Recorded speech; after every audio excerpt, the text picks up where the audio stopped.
This is Arav. He is sitting on a weathered bench, staring out into an empty expanse that for him is crowded with ghosts. He is caught in a psychological paradox. Although decades have passed, his mind treats an unfinished relationship with more clarity and intensity than events that actually reached a conclusion. The human brain is a meaning-making machine that thrives on closure.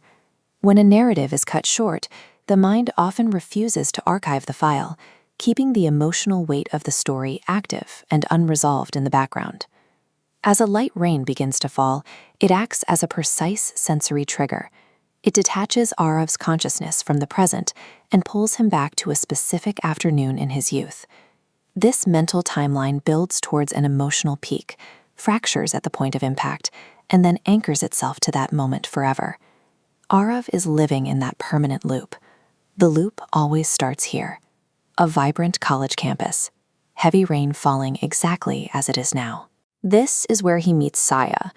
Rather than the explosive spark of a movie romance, their connection begins with a grounded realization, an umbrella offered in a downpour that makes a stranger suddenly indispensable. Time compresses as academic hallways give way to library desks and local cafes. Proximity evolves from a daily coincidence into a fundamental requirement for both of them. Eventually, they cross the unspoken boundary of their friendship. Arav admits his attachment, and Saya mirrors it. Because their transition was so seamless, it built a durable emotional bond.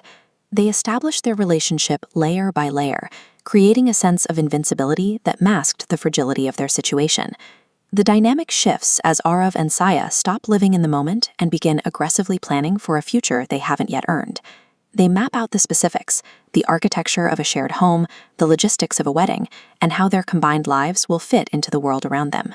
Inside this internal world, they operate under the assumption that their emotional depth can dictate external reality. They believe their bond is strong enough to override any outside force. This animation illustrates the psychological stakes.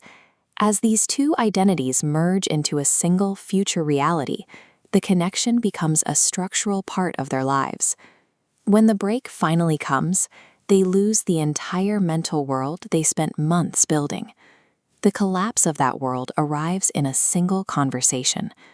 Sia meets him in tears, bringing news of a crisis she cannot control. The obstacle isn't a person, but an immovable societal obligation. Her family has finalized an arranged marriage, placing her future in the hands of tradition. This cultural barrier drops down with absolute finality.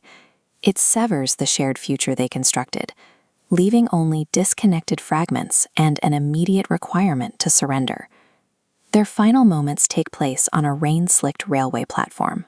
The environment perfectly mirrors the day they met, completing the narrative circle just as it breaks.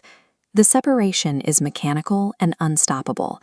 The train accelerates, physically dividing the space between them and pulling their lives in opposite directions. At this precise moment, the mathematical weight of societal duty overpowers the strength of individual romantic desire. The memory snaps back to the present. Arav is back on his bench, isolated exactly as we found him. While his life moved on, his mental preservation of Sia remained frozen. The very fact that the relationship never reached a physical conclusion is what locked the memory into a state of perfection. This reveals a difficult truth about human attachment. Relationships that finish often fade into the mundane routine of history, but a love that is cut short remains immortalized, protected from the erosion of time by its own tragedy. Look at this question. Does a love story need an incomplete ending to stay perfect forever? Tell me in the comments.